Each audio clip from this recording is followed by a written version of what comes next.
कुछ ही दिनों के बाद होली आने वाली थी। सभी लोग होली की जोरों शोरों से तैयारी कर रहे थे। टुनटुनी चिड़िया रंग को बेचने में लगी थी। टुनटुनी चिड़िया फूलों की खेती करती और उससे जो फूल मिलते वह उससे घर पे ही प्राकृतिक रंग बनाती। वहीं बगल में कलवा कौवा ने प्राकृतिक रंग के जगह आर्टिफिशियल रंग का प्रयोग करता और वह सबसे ज़्यादा रंग बिकते, जिसे देख करके टुनटुनी चिड़िया की बेटी रानी चिड़िया टुनटुनी चिड़िया से बोलती है, माँ, कौवा कौवा को देखिए, आपके रंग को कोई नहीं खरीदता। वहीं कौवा कौवा के रंगों के दुकान के बाहर भीड़ लगी रहती है और हम लोगों का रंग कोई नहीं खरीदता। ऐसा क्यों होता है माँ? आप भी बाजार से रंग खरीद करके क्यों नहीं बेचती? आप क्यों इतनी मेहनत करके रंग बनाती हैं और वह पूरी तरह से बिकती भी नहीं है? देखो रानी चिड़िया, हम लोगों को हमेशा प्राकृतिक रंगों से ही होली खेलनी चाहिए, नहीं तो हमें बहुत सारी बीमारियां हो सकती है। आर्टिफिशियल रंग में बहुत सारे केमिकल मिलाए जाते हैं और ऐसा नहीं है कि बस केवल सभी लोग आर्टिफिशियल रंग ही खरीदते हैं। कुछ ऐसे भी लोग हैं जो हम लोगों के प्राकृतिक रंग को भी खरीदते हैं। इस बार हमारी फूलों की खेती बहुत अच्छी हुई है और उससे बनने वाले रंग भी बहुत सुंदर हैं। तुम चिंता मत करो, हम लोगों का भी दुकान चलेगा। जब लोगों को पता चलेगा कि प्राकृतिक रंग का कितना महत्व है, तब सभी लोग हम लोगों के दुकान पर ही आएंगे, क्योंकि पूरे जंगल में प्राकृतिक रंग और कोई नहीं बनाता है। टुनटुनी चिड़िया के रंगों के दुकान पर कुछ लोग ही आते हैं, वहीं कलवा कौवा के रंगों की दुकान पे बहुत सारे लोग आते हैं और कलवा कौवा का सारा रंग तुरंत बिक जाता है।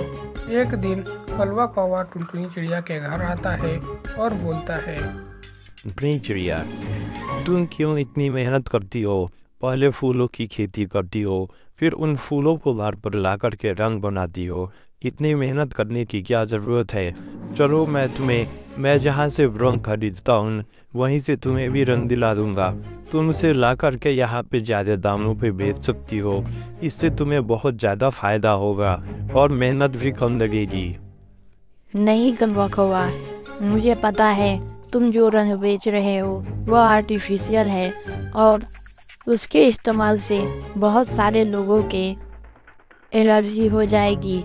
मेरा रंग पूरी तरह से प्राकृतिक है, इससे लोगों को कुछ नहीं होगा। भले ही कुछ लोग इस रंग को खरीदते हैं, पर जो लोग खरीदते हैं वह पूरी तरह से सुरक्षित है। मैं ऐसा नहीं करूँगी। इस तरह टुनटुनी चिड़िया कलवा कौवा को मना कर देती है।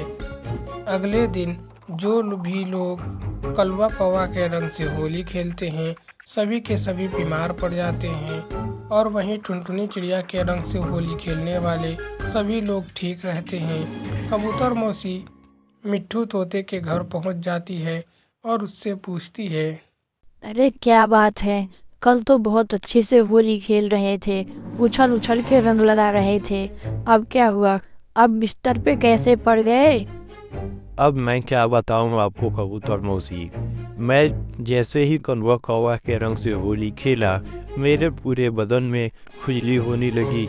मैं तुरंत भाग करके नदी गया और वहाँ मैं जब नहा रहा था तो मेरे शरीर से रंग छूट ही नहीं रहा था और घर आने के बाद मेरी पूरी चमड़ी जल सी गई। तुम सब बहुत नासमझ हो।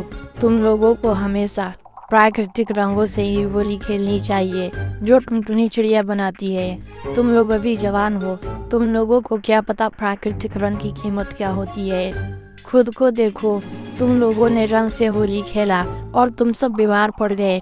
मैंने भी होली खेला और मुझे देखो, मैं बिल्कुल ठीक हूँ। अभी होली का त्यौहार खत्म नहीं हुआ है।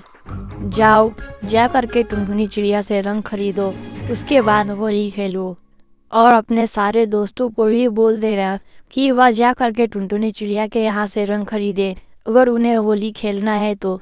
नहीं तो होली के त्यौहार के दिन तुम सब बीमार पड़े रहोगे और कलवा कौवा के सारे रंग को फेंक दो। इस तरह देखते ही देखते टुनटुनी चिड़िया के सारे रंग बिक जाते हैं और उसकी बेटी टुनटुनी चिड़िया से बोलती है, माँ, क्या बात है, आज तो आपके सारे रंग बिक गए और अब हम लोगों के पास बहुत सारे पैसे भी आ गए हैं। अब हम लोग मिठाइयाँ भी खरीद सकते हैं। हाँ बेटी, लगता है सभी पंछियों को प्राकृतिक रंग का महत्व पता चल गया, इसलिए सभी लोग वह रंग को छोड़ करके मेरे यहाँ रंग खरीदने के लिए आए हुए हैं।